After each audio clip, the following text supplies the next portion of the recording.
Yes, thank you, Del. Good morning, everyone, and thank you for joining the 2Q FY25 post-results conference call of Gravita India. I would like to thank the management for giving Antique Stock Broking the opportunity to host the call. From the management, we have Mr. Yogesh Malhotra, Director and CEO, Mr. Sunil Kansal, Director and CFO, and Executive Directors, Mr. Vijay Parekh and Naveen Sharma. Without further ado, I now hand over the call to management for their opening remarks, post which we shall open the call for Q&A. Thank you, and over to you, sir. Thank you, Mr. Jinesh. Good afternoon, ladies and gentlemen, and welcome to our Q2 and H1 FY25 earnings call. I trust you have had the chance to go through the earnings presentation and financial results that we have uploaded on the stock exchanges. I am pleased to announce that Gravita has delivered outstanding performance in both financial and operational aspects during Q2 and H1 FY25. Before we dive into the results, I would like to discuss about some key strategic highlights and project updates. Gravita's step-down subsidiary, Gravita Netherlands, has signed a memorandum of understanding to acquire a waste rubber recycling plant in Romania from an established local entity with a capacity of approximately 17,000 metric tons per annum. This acquisition will mark Gravita's first recycling facility in Europe. This aligns with the company's vision of diversification and expansion aimed at replicating our recycling business across various geographies.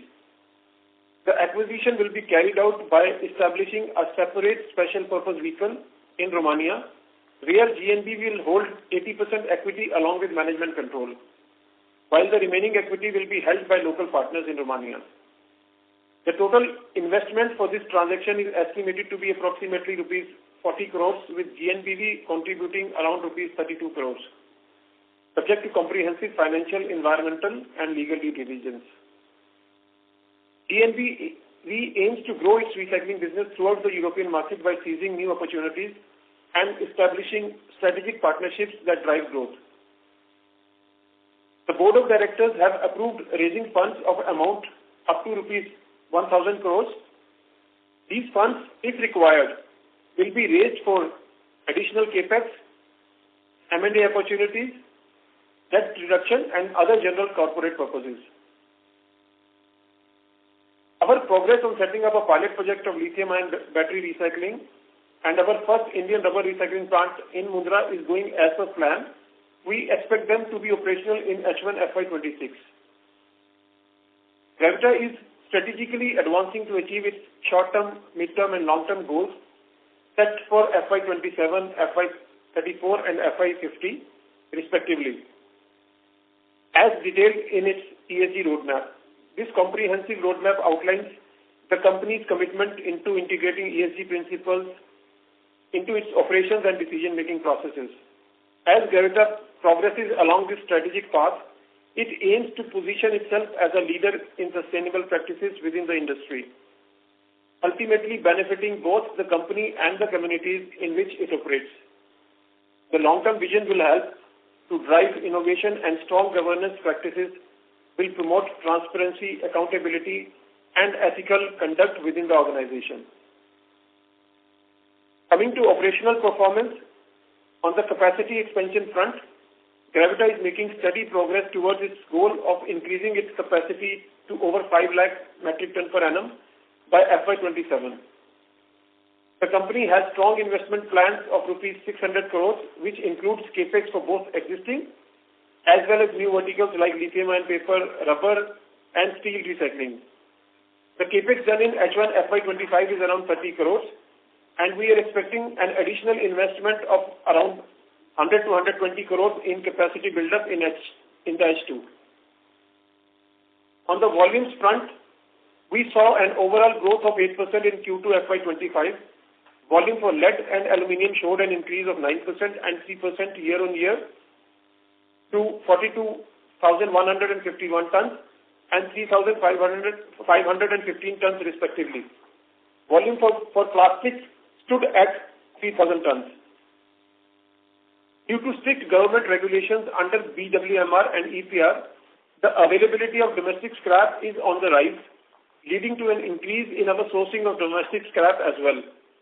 In Q2 FY25, we experienced 140% growth in the domestic availability of scrap on a year-on-year basis. Coming to quarterly EBITDA per ton performance, EBITDA per ton of lead and aluminium increased significantly by 22% and 57% to rupees 21,642 per ton and rupees 18,386 per ton respectively. The company was able to increase these margins by leveraging arbitrage opportunities between international and domestic markets. Moving to financial results for H1 FY25, consolidated revenue increased by 19% to rupees 1,835 crores. Consolidated adjusted EBITDA increased to rupees 192.72 crores, up 30% on year-on-year basis. EBITDA margin stood at 10.5%. Consolidated PAT showed significant increase of 27% to rupees 139.33 crores. PAT margin increased to 7.6%. For H1 FY21-25 is standing strong at 25%, which is in line with company's target. Cash flow from operations has increased to rupees 73 crores. Coming to financial results for the quarter, consolidated revenue for Q2 FY25 increased by 11% year-on-year to rupees 927 crores. 47% of revenue came from value-added products, which is in line with our vision of achieving 50% revenues from this category by FY28. Consolidated adjusted EBITDA increased to rupees 101 crore, up 27% and 11% on YOY and quarter-on-quarter basis respectively. EBITDA margin increased to 11%. Consolidated PAT showed significant increase of 24% year-on-year to rupees 72 crores. There are more than 20 parties in the conference. In conclusion, Gravita is making significant progress towards its clear vision 2028.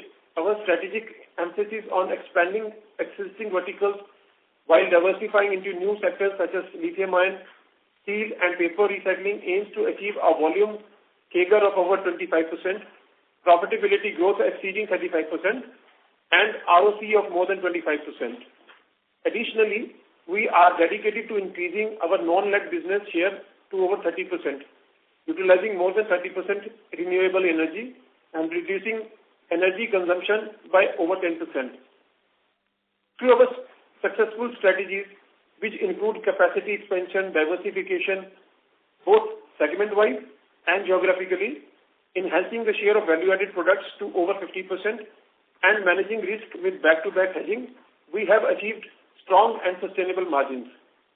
With over 30 years of expertise in recycling, 12 cutting-edge, eco-friendly facilities around the globe, a presence in over 70 countries, an integrated supply chain, strong CapEx plan, and compliance with stringent BWMR and EPR regulations, we are on track to realize our Vision 2028. That's all from my end. I would now request to open the floor for questions and answers. Thank you, and over to you, Mr. Jinesh. Thank you. We will now begin the question and answer session. Anyone who wishes to ask a question may press star and 1 on their touchtone telephone. If you wish to remove yourself from the question queue, you may press star and 2. Participants are requested to use handsets while asking a question. Ladies and gentlemen, we will wait for a moment while the question queue assembles.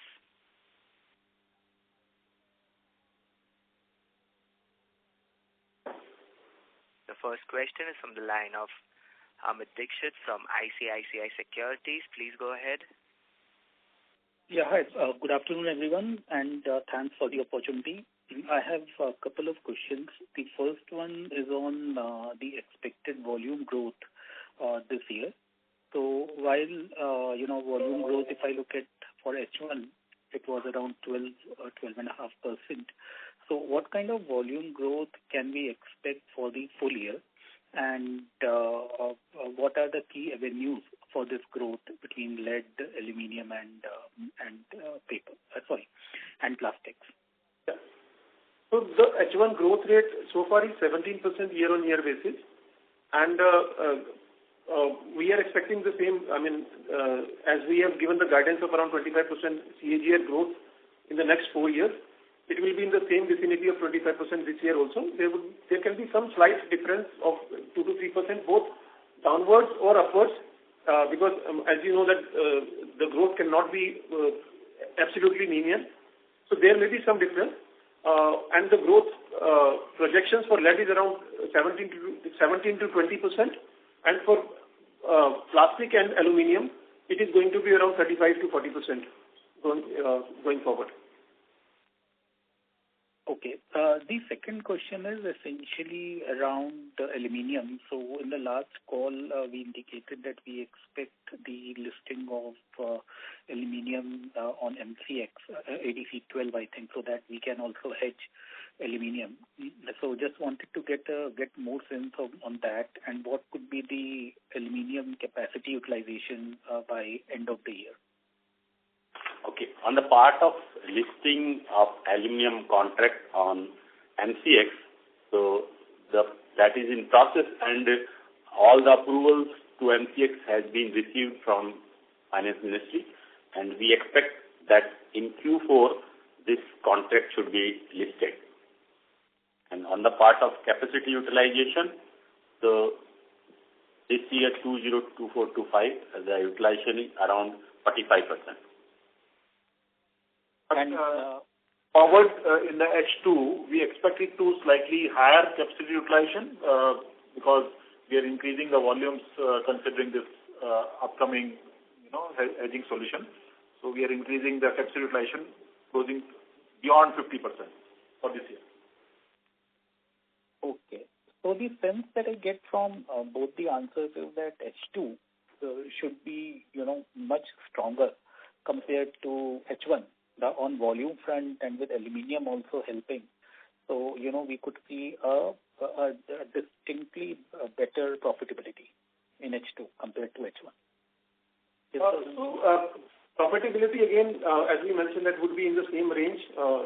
We expect 25% growth rate in volume terms and around 35% in profitability. This year, if you look at this quarter, as I mentioned in my speech also, that there was upside in profitability.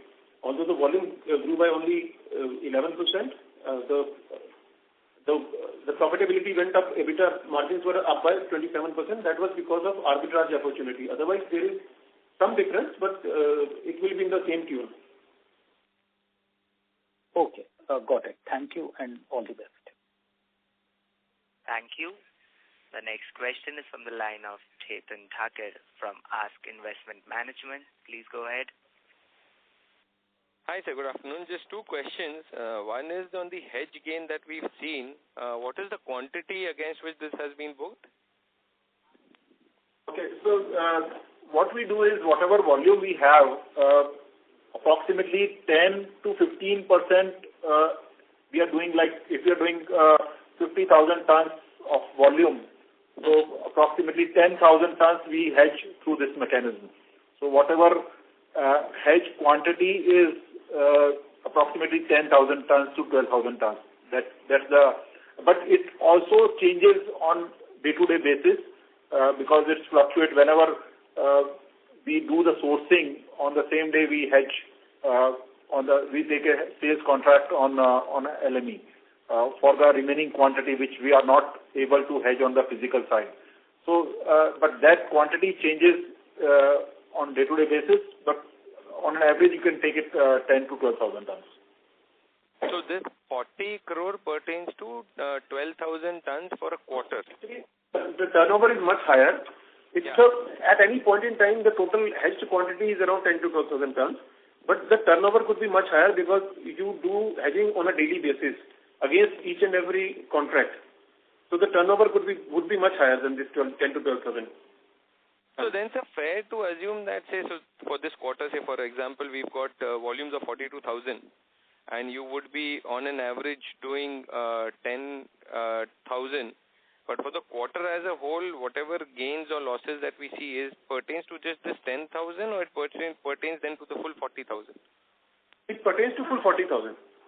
Pertains to full 40,000. So what happens is that sometimes when we have an order in hand or on other side we have a procurement in hand, then that gets cancelled. But whenever there is a lag in between the purchase or the sales, during that time we go and hedge it on the exchange and then reverse that deal once the lag is complete. Got it. The reason why I was asking was because we've actually seen lead prices go down on an average this quarter, while your realization, if I don't add the hedge gain, is also flattish. So just wanted to get a sense of why would that be happening as well. So generally what happens is that, whenever the prices of lead goes down, there is a higher profitability from the hedging gain. What happens is that when the prices are down, you will not, the vendors will not generally want to sell their material. So during that time, you will have to hedge that on the purchasing side. Whereas when the prices go up, you will have to hedge on the sales side. So that is why you will see profitability from the hedging gain more when the fluctuation is higher. Understood. So 40 crore, 38 crore pertains to 40,000 tons that we've seen in this quarter, and that is how we should look at it. So that is approximately 10,000 rupees a ton. That is a right way to look at it. So it is higher this side because of variation or fluctuation was higher. If it remains same, then you will see a very little gain or loss in the hedging quantity. That is understood. Or hedging amount also. Understood. And more to do with the volatility in the market than to anything else. Sure. And sustainably, we still maintain 19 to 20 rupees a kg for lead in terms of OP. 18 to 19 rupees per kg in lead. Perfect. The second question pertains to the fundraise. So we are doing 1,000 crore fundraise. Given our capex, given our cash flow, just wanted to understand where do we need this additional 1,000 crore? So, as there are certain policy changes that are taking place, the recent one is this reverse charge mechanism that is going to come up, and also we are looking at some opportunities in merger and acquisitions across globe. So we want ourselves to be ready as and when such an opportunity is there. That is why we've taken a mandate, but we'll raise the fund only as and when we have these opportunities in place.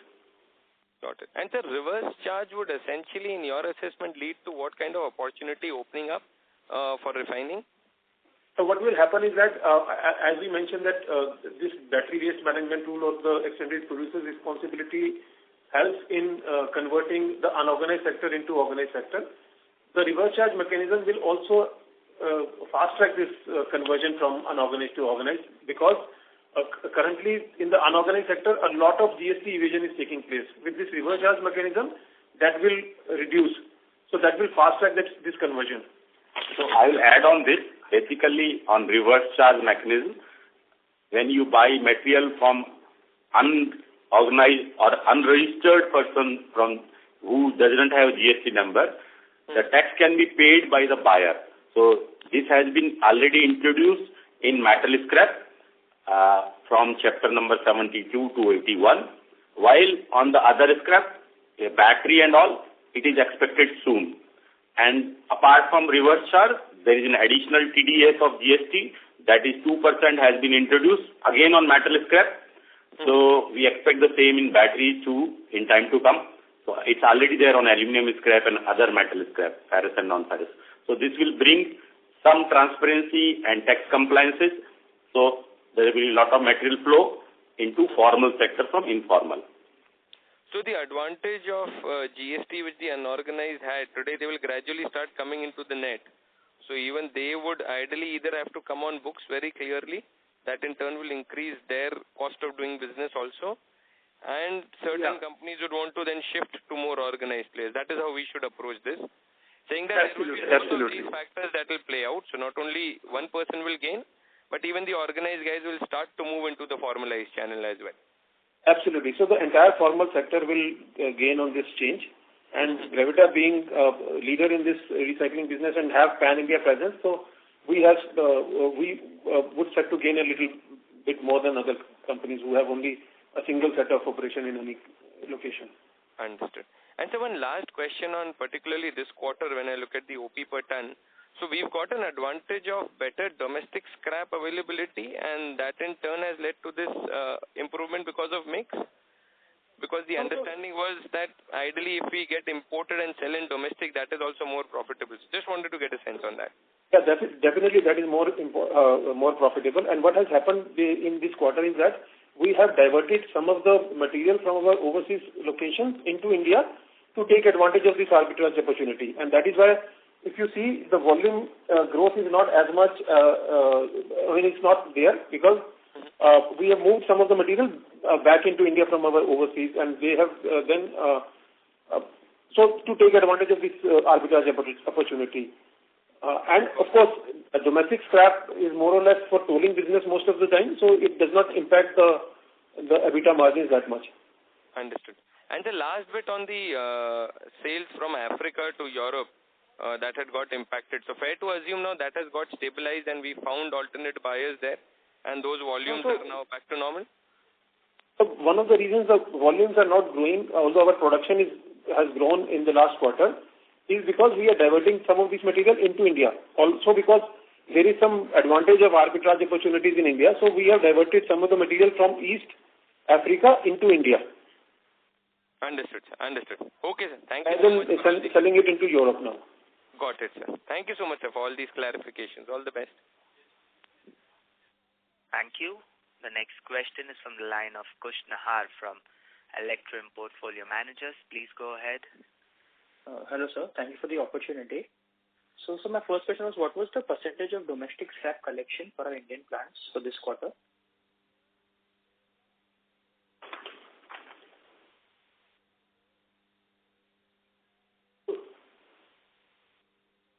In this quarter, the battery scrap procurement is around 37%, and 63% is from the overseas scrap. Okay, sir. Thank you. And then my second question was on basically on the volume growth. So any particular headwind or any reason why we saw only a 8% volume growth this quarter? Although our H2 will be better, but any particular logistic issue or demand issue that we're facing?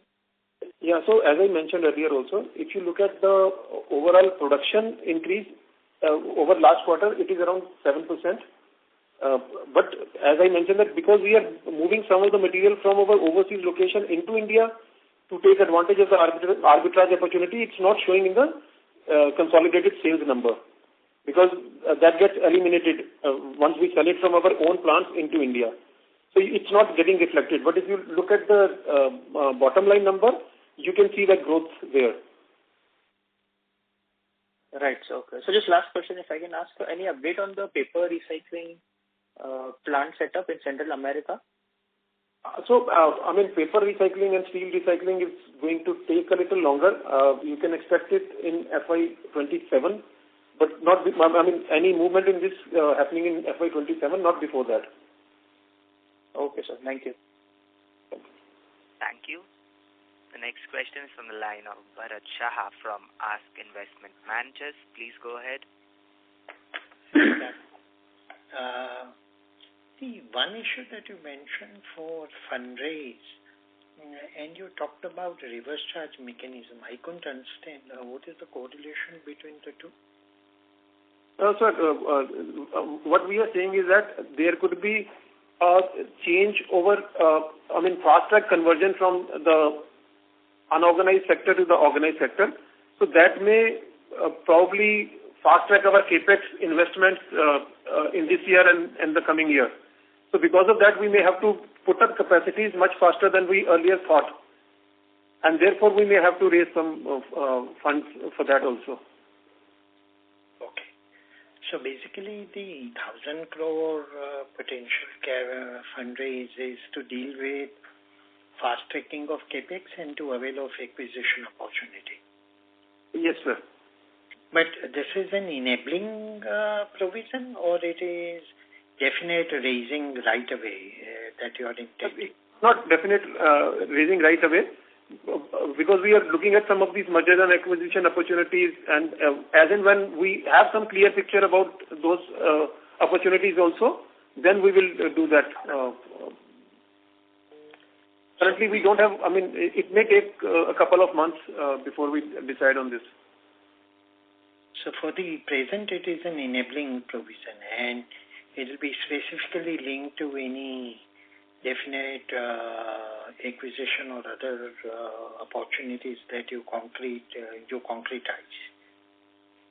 So maybe, sir, it will take a couple of months to get that clear picture. If it happens before that, then, so it all depends on when we get a clear picture about some of the merger and acquisition opportunities that we are looking at.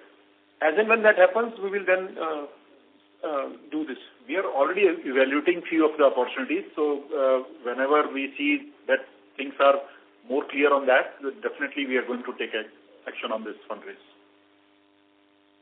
So then it is fair to say that the amount could be different than 1,000 crore. And second, whether it will happen or not happen itself could change depending upon whether we get any targets or otherwise. Absolutely, sir. Absolutely. So time variability, amount variability, and basically will be linked to the opportunity identification, and otherwise it may or may not happen, or it may happen at a later date or of a different amount. Yes, sir. You are absolutely right, sir. And these, given the fact that hedging is integral to our business, and given the fact that margins are modest, obviously we can't, and given the fact that supply chain issues are very important part of the business models, the hedging gains or any losses, ideally we should treat it as basically core integral income of the business, isn't it? Yes, sir. We do that, but this new financial standards, Ind AS. Yeah. So Ind AS accounting doesn't allow us to consider it in EBITDA or operational income. So for the purpose of Ind AS accounting, it is as good as other income or other expense in case of loss. So in case of loss, it is already part of operational income because it is considered as other expenses. But in case of income, it is considered as other income. So what we do is when we present our presentation, so we consider it as operational income. In case of other income, it is so we publish as EBITDA, adjusted EBITDA, considering that additional income from hedging as the operational income. Right. In the last part, the 4-year projections of the compounded growth, you said volume growth of 25%, and you didn't mention about the top line. So presumably top line probably will grow at a similar pace, or what is the underlying presumption on that to be made on a 4-year basis? So it will all, so why we talk about volume growth is because the metal prices fluctuate a lot. So the top line growth will depend on the metal prices at any point in time, so which is not in our control.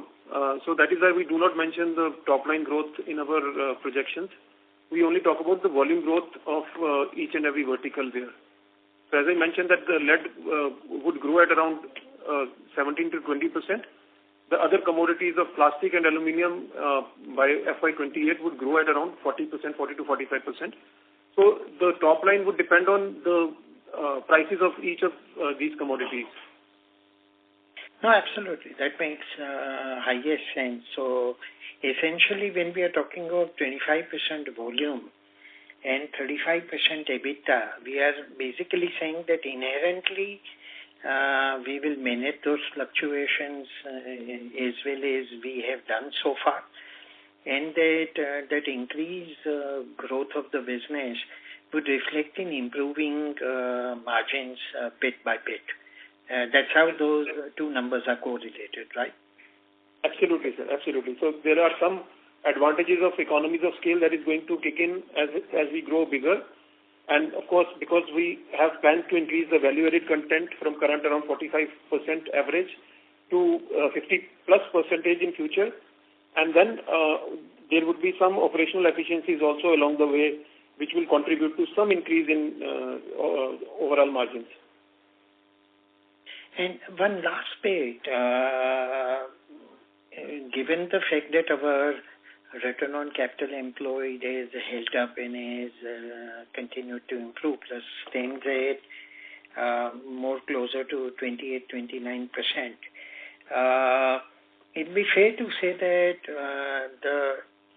the interest cost and depreciation charge compounding would occur at a lower pace than what will occur on the EBITDA compounding. Yes, sir, to some extent you're right.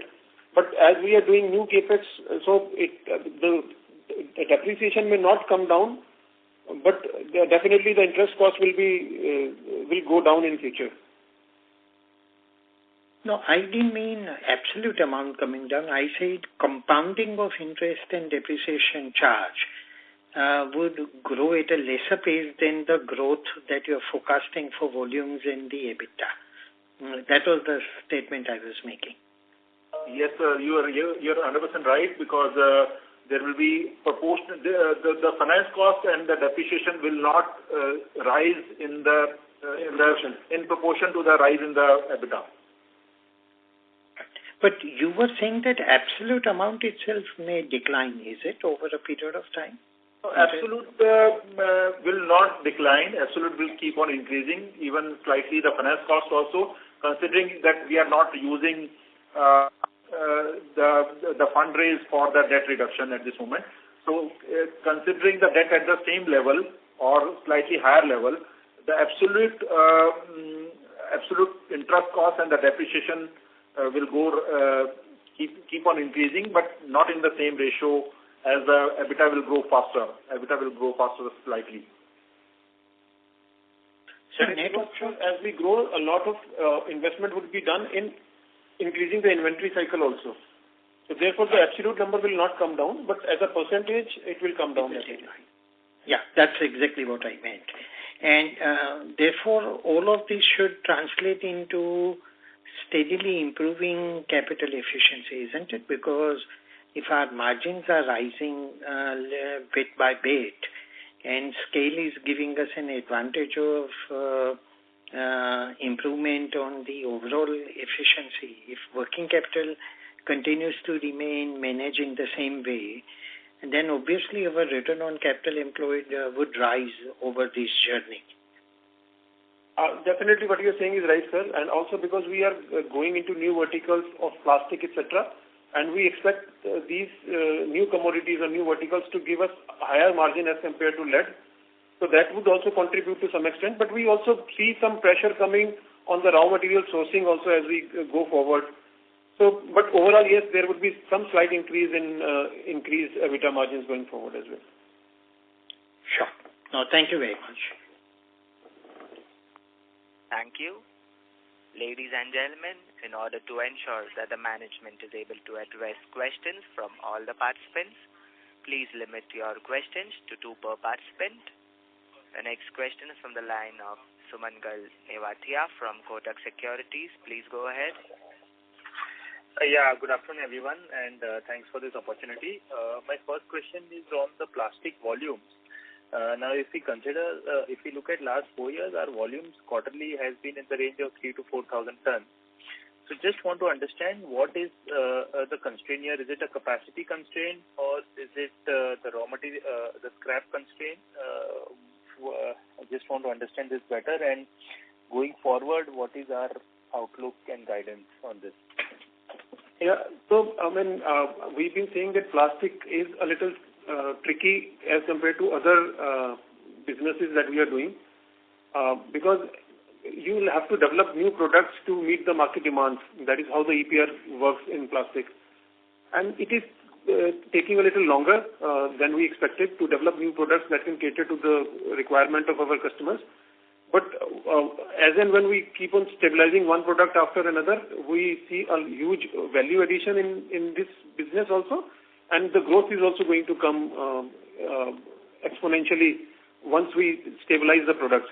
So till that time, probably you will see similar numbers, maybe next quarter would also be in the similar line, but definitely we see some improvement in the way business is being done in plastic.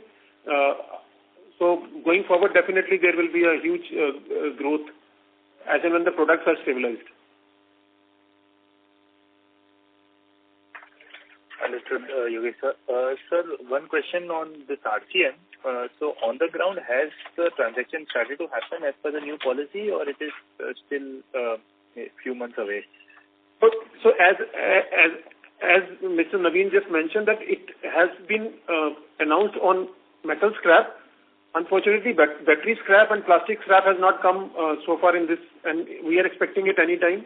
So hopefully by this month or next month, we would get a reverse charge mechanism also implemented on battery scrap. So once that happens, then definitely we will see some movement. Okay, understood. And sir, with this, sorry, did I cut you? No, please. Okay, just one last question. With this environment compensation now being introduced, one, are we seeing any change in behavior or more seriousness of the OEMs towards recycling? Anything visible in your interactions, number one? And number two, with the CPR credit being now priced in the range of 5 to 18 rupees, do we see this as a new potential revenue stream for us in future, or it's more of an enabler of our existing recycling business? To answer your first question, definitely there's a huge change in the attitude of brand producers or brand owners, and we see, as you see in the domestic scrap availability has increased, and that is 100% because of this EPR regulations coming into place.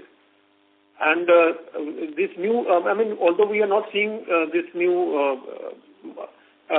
stream as a revenue stream for us, but definitely this will help us procure more material, more domestic material in future. So although there may be some opportunities in this also, but currently we are not considering this as a revenue or profit stream. Understood. And are we more? So we are able to pay higher prices for scrap in future to fight with the unorganized sector. So that's all. Okay, understood. And is it possible to share what is the mix of tolling in the existing domestic business? So till the time this reverse charge mechanism is in place, majority of it is going to be tolling only. Once this reverse charge mechanism comes into play, at that point in time, we would probably go into the market to start procuring on our own. So right now, if you look at it, probably 80% of the material is coming from tolling only. In domestic, sorry. Understood. And are we in touch or any new OEM empanelment are we looking at, or any potential in the near future? We are on a regular basis in touch with all these OEMs, and hopefully very soon we'll start tying up with some of the major OEMs, at least in battery. Okay. And just one last question for Sunil sir. For our, M&A opportunities which we keep exploring, what is our focus? Is it existing verticals or is it new verticals? Any thought process if you can share, sir? So, yes, we are open to any recycling business in any geography, but definitely the first focus will be on our existing verticals, which is lead, aluminium, plastic and rubber. So, because plastic and rubber, we are very small in this, so plastic and rubber definitely will be in focus. So, but we are open to lead also. But lead, we are not seeing any opportunity in India, but yes, we are open for any. But we are open to new verticals also. That's not restricted. So I would add here that looking at the RCM coming into play, we may look at some opportunity in India for lead also to speed up the capacity expansion. Okay. Understood, sir. Thank you very much and all the very best to the team. Thanks a lot. The next question is from the line of Dinesh Karia from Antique Stock Broking. Please go ahead. Yes, thank you for the opportunity. So first is on the rubber recycling acquisition that we have done. So what kind of revenue run rate we can expect next year onwards, and what kind of per kg margin we are expecting in the business? So this capacity of this is around 1,500 tons. So we are expecting to generate around 60 to 70% capacity utilization will be there right from the beginning. But that is only a very small project, and we are planning to increase the capacity there. We'll increase the capacities. We'll put up more capex to. So it's a very small acquisition currently, but more strategic than anything else, where we want to set up our own businesses in Europe. So the moment we'll acquire this company, we will increase capacity in that company, and we'll also look at opportunities in other product categories as well, like plastic, battery, and aluminium recycling in the same geography. Sure. So just from a rubber recycling point of view, since we are setting up plants in India also, what kind of per kg margins or percentage margins do we factor in for this business in the...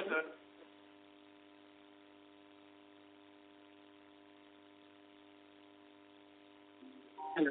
Your voice is not clear. If you can repeat the question, please. Hello? Yes. Yeah, so I was just trying to understand what kind of per kg margins can rubber as a segment make, because we are planning to do expansions within India also. So basically, we keep on mentioning that you cannot look at per kg or percentage margin, because it will vary from geography to geography. So the best way to look at it is how much ROC it is going to generate. And we expect a ROC upwards of 35% in rubber in overseas locations, and in India around 25%. So that's kind of helpful. Secondly, on the Sri Lanka entity buyback, so is it happening to provide an exit to the partner, or will Gravita Netherlands also participate in the buyback? So we have not yet decided on that. It is under consideration, but yes, so buyback is already announced, so we'll decide on that. Okay, sure. And just on lastly, last quarter we had mentioned around 2,500 tons of material was in transit. So is there any container availability issues in the current quarter also, firstly? And secondly, we did not see the impact of the 2,500 tons on the sequential volume. So sequentially the volumes were up by around 1,500 tons only. So can you just help us understand the gap between the same? Yeah, so basically, there is some logistic issue that is continuously going for the last 2 to 3 quarters, but that is not very material. As far as the transit material we are talking about, generally it does not get reflected in the consolidated statement. So as I mentioned, that the growth that you see is, you have to reduce the intercompany transactions in that. So therefore, although if you look at the bottom line, you can see growth happening there, but if you look at the top line, probably you will not see the growth. So that will not get reflected in the top line numbers. Sure. No problem. That's helpful. Thank you, sir, and all the best for the coming quarters. Thanks a lot. Thank you. The next question is on the line of Aditi Loharuka from CD Ec Research. Please go ahead.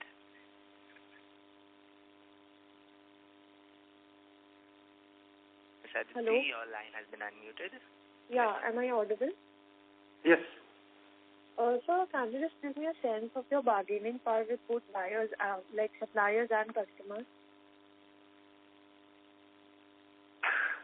So it depends from geography to geography, wherever we are present. Currently, if you look at the procurement network that we have, we go to the last mile to small scrap dealers, and that increases our bargaining power with them. If we go and buy from aggregators, definitely that bargaining power is not there. As far as suppliers are concerned, generally in value-added products, wherever we are dealing, we have a better bargaining power because quite a few people do this. But if we talk about commodity products like refined lead or some normal products, then definitely the buying power lies with the supplier. So it's different for different things. Okay, so while I was going through the presentation, I came across the partner network that you have. I came across companies like Excite, KT, Amara Raja. They are very large players. So with them, why do they come to you for selling their scrap and not go to SMEs if the bargaining power is high? So their bargaining power is high, as I mentioned, but at the same time they need vendors who can provide them regularly. There have to be a trust from the vendors because their operations depend on material coming, the quality of the material, the quantities of the material, the consistency, etc. It all depends on the vendors they tie up with. And there are very few people who can do this. At the same time, there is another benefit that Gravita has, and that is our global networks. Both in India as well as overseas, we have many plants, so we can take advantage of logistic costs also. We can supply to the customer from various plants, various operational facilities.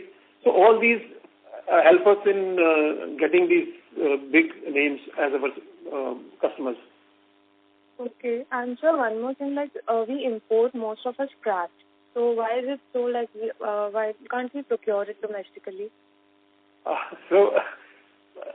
See, basically there are two reasons. One is that imported scrap is cheaper. As I mentioned, that we have a network in some countries where we have our own scrap yards. So we import material from those scrap yards. So it's cheaper to us compared to the domestic scrap prices, and that is one of the reasons. The other reason is that till now most of the domestic scrap was going to the unorganized sector because in India there is a GST of 18% on scrap. But now with this new battery waste management rules and extended producer's responsibility, also the new policy of reverse charge mechanism, we have started getting more and more scrap in the Indian domestic market also. So if you look at our last few years, the domestic content has increased and it will continue to increase in future also. No, but this is off late, right? But since quite a few years we have been importing. So the import is not growing as much as the domestic scrap is growing. So if you talk about 3-4 years back, 90% of our total production in India was dependent on import of scrap. Currently it's around 60%. So and we have grown around 3 times in the last 4 years. We have grown 3 times. So you can see the amount of domestic scrap that we've started getting in India now. Okay, so it's nothing related to the availability of quantity. Sorry? Availability of quantity of scrap in the domestic market. One second, I'll give you. What is the total amount of scrap in the domestic market that we get? Our scrap market. So in this year, out of the 46,000 tons that we have procured in lead terms in India, around 14,000 tons have come from domestic market only. Okay, and so one last question. Ma'am, please rejoin the queue for further questions. Okay. Thank you. The next question is from the line of Aman Soni from Invest Analytics Advisory. Please go ahead. Hi, am I audible? Yes, sir, you are. Good afternoon, sir. My question is on the lithium-ion battery recycling. So just to understand a bit on regulations related to lithium-ion battery, I understand we are quite focused on it, but can you let me understand, as per the latest regulations, by when do you expect a significant portions of these batteries to come into the circular economy for recycling, and what percentage of market share are we targeting with our pilot plant in this category, sir? So that is my first question, sir. So in lithium-ion battery, the regulation is same as in lead-acid battery. It comes under the battery waste management rule only. So there is no difference, and it is already in place. The only issue with lithium-ion battery is that currently the lithium-ion battery that is coming into the market, the scrap that is coming into the market is coming from these mobile batteries and laptops, etc. But the major volume will come when the EVs will start generating these lithium-ion batteries. So we are 28, 29, maybe from year 2030 also.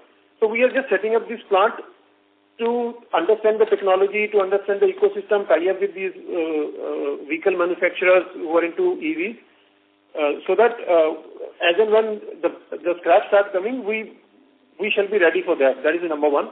And number two, we are also looking at some opportunities where we can import these EV scrap from some countries like Europe and US. So currently we are not targeting the Indian market for this domestic battery scrap and computer battery scrap that is coming into the market. We are eyeing the EV battery segment majorly. Understood, sir.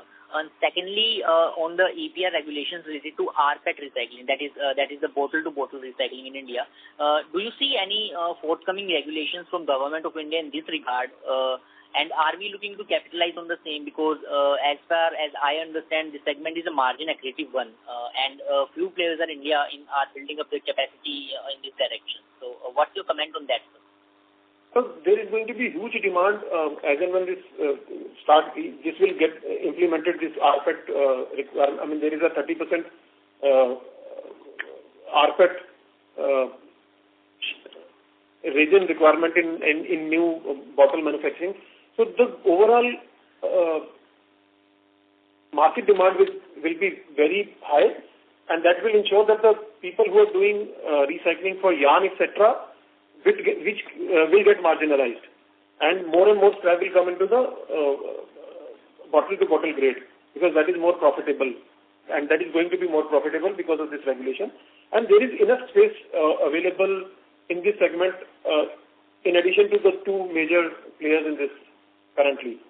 So we see a lot of opportunities, because unlike lead or aluminium, where you can put a plant in one region and then cater to that region, in plastic you will have to put multiple plants in various locations within the region also. So setting up these many plants probably is not very easy for any one particular company. So there will be enough space for new entrants to come into this bottle-to-bottle grade manufacturing also.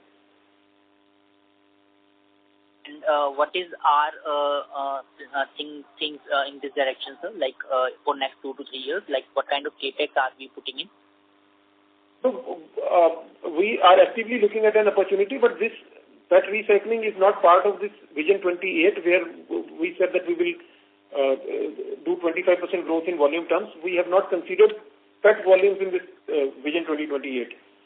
If anything comes, that will be in addition to this 25% growth rate, but we are definitely looking into a food grade or bottle-to-bottle opportunity that is coming up in India. And lastly, sir, what is the guidance for remaining of the year? Like margins impacted in this quarter, so what is the guidance for rest of the year in terms of margins and top line growth? It's in line with our projections for the next 4 years. So there can be a slight because this is never going to be. We have always maintained that this growth is never going to be linear. So there will be periods where you will see higher growth. Some periods will see lower growth also. So it will remain in the same line, same range of around 22, 23% to 27, 28%. So this year could be 23% also, could be 27% also. But in the longer run, if you look at FY28, then definitely 25%, upwards of 25% volume growth is expected. Got it, sir. Thank you very much, sir. That is from all my side. Thank you. Thank you.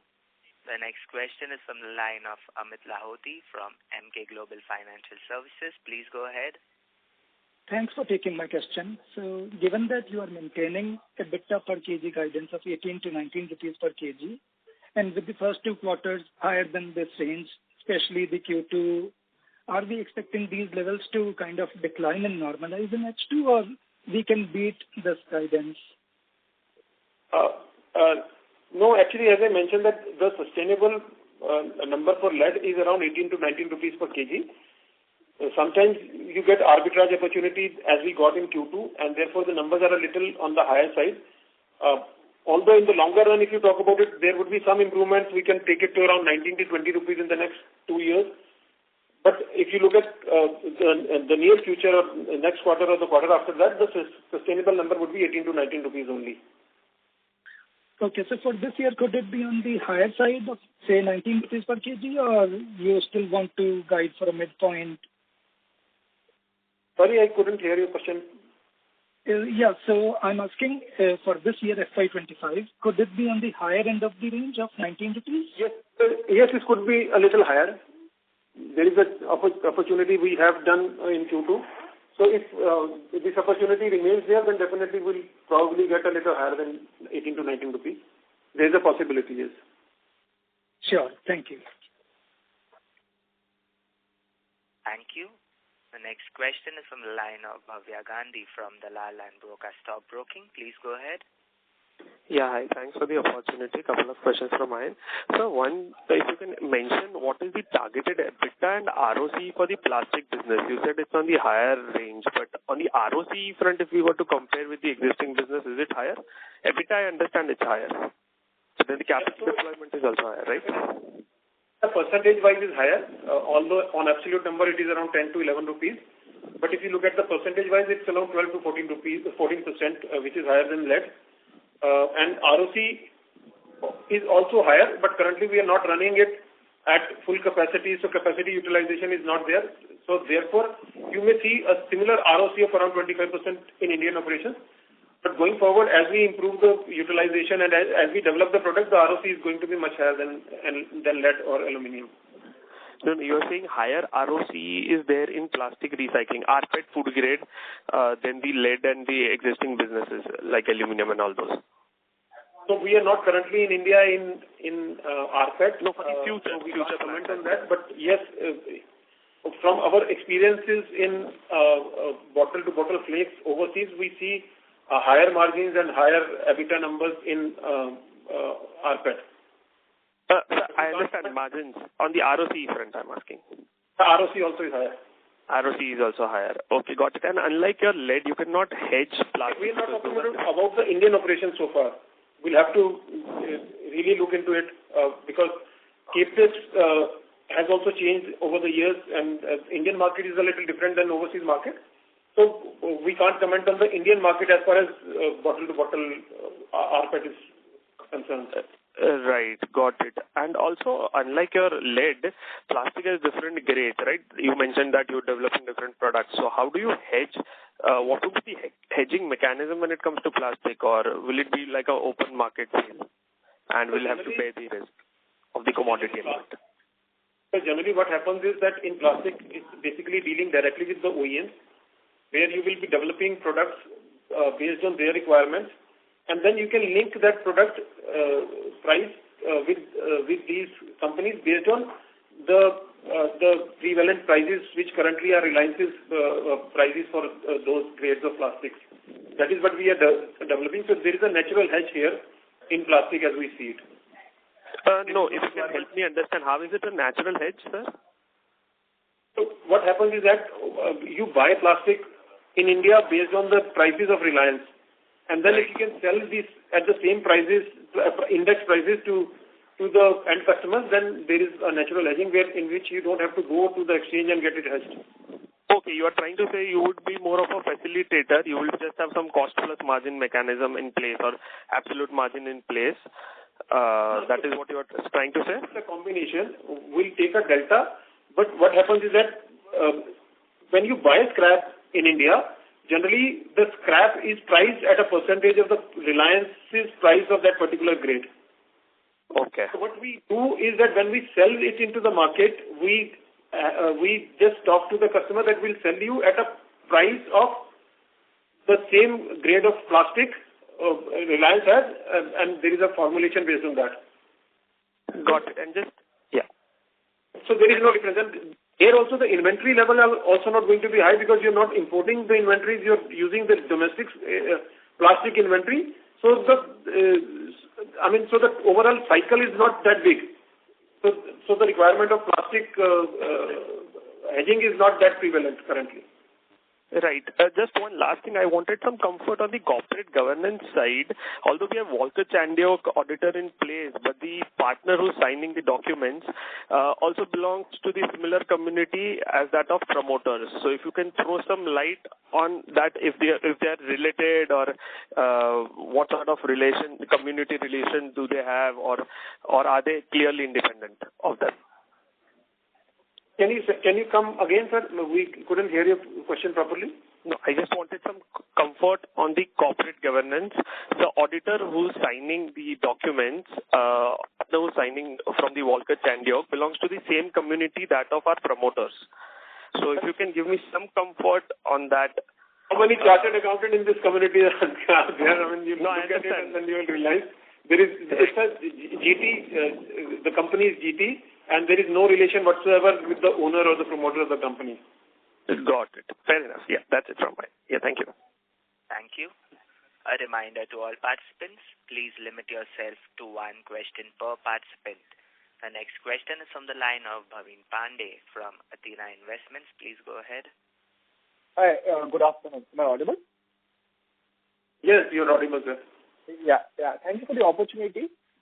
So we could see that volumes have grown by 8% and realizations seem to have gone higher. And even our EBITDA per ton, specifically in the lead business, has been increasing sequentially and on a YOY basis. And EBITDA and PAT growth has been robust. So what is triggering this operating leverage?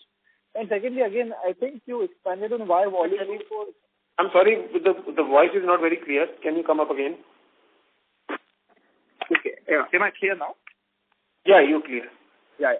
So just wanted to, the revenue growth, the 3% gap between volume and revenue, it was on account of realizations improvement. And secondly, what is changing the operating leverage, because our EBITDA and PAT growth is extremely high as compared to revenue growth. And secondly, I think you touched a bit on moving a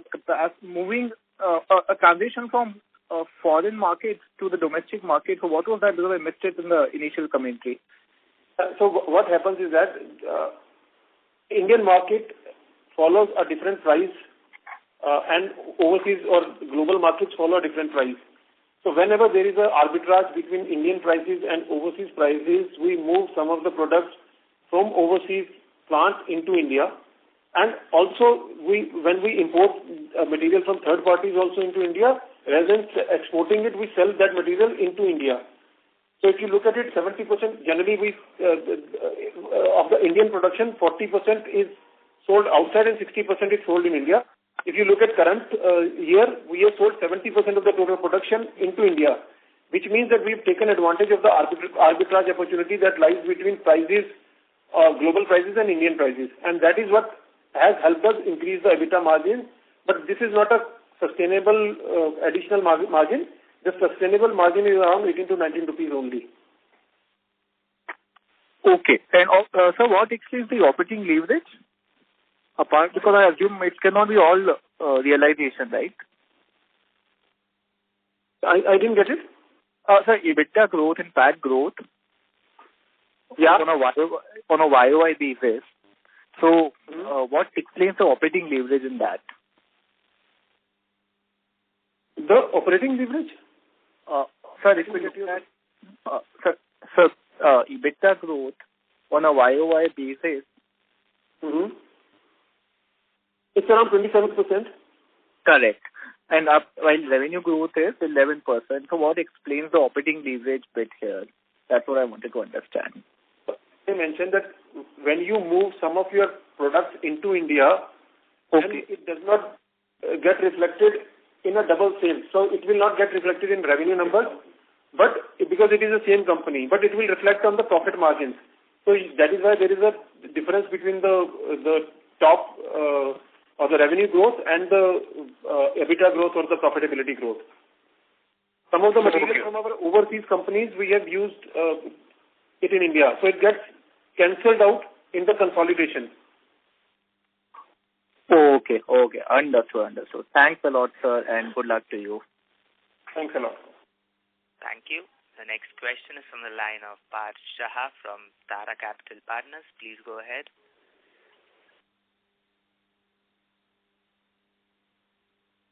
Mr. Shah, your line has been unmuted. Please go ahead with your question. Hello, am I audible? Yes, sir. Thanks for the opportunity. On the revenue, the volume growth part, I know you've explained it twice, but if you could just once more explain why the volume growth is lower on account of the raw materials being transferred from the overseas market, from the overseas presence to the domestic markets. So, let me explain once again. Okay, so what we do is normally we have a customer also in the international business. Whatever we manufacture internationally in overseas plants, we usually sell in international customers directly from those plants. But whenever the Indian prices, because the Indian prices is a different index, which is Indian index, and it does not follow same price arbitrage like international market goes with the LME, but Indian market goes differently. So sometimes during the year, when the Indian prices are higher than the international market, so we discourage the selling of direct selling from those overseas plants directly to the customers. We import that goods in the Indian market, and we slightly do some value addition in Indian plants and sell it in India to get better price. So those times that volume get cancelled, whatever we sell from overseas plants to Indian plants, that volume is not considered as sales volume, but we get slightly better margins at that point of time, but we have to compromise on the volume side, but we are better on the margin side. So that's the reason which happened in this quarter, where we are better on the margins, but we compromise on the volumes. Okay, got it. And the next question is, the peers have actually reported significantly better volume numbers. So are we seeing any market share loss over here? Generally, as we mentioned, that there is a new regulation of battery-based management rule, which is converting the scrap that was going into the unorganized sector to the organized sector. So a lot of consolidation is happening, and the share of organized sector is increasing vis-a-vis the unorganized sector, and that is what is changing, what is increasing the overall scrap availability to us in India. Okay. Thank you. Is that clear? Yeah. Thank you. Shah, does that answer your question? Yes. Thank you. Ladies and gentlemen, that was the last question for today. We have reached the end of our Q&A session. I would now like to hand the conference over to the management for closing comments. Thank you, everyone, for participating in this call. We trust that we have addressed all your queries during this session. However, if there are any remaining questions, please feel free to reach to our investor relations team at Go India Advisors.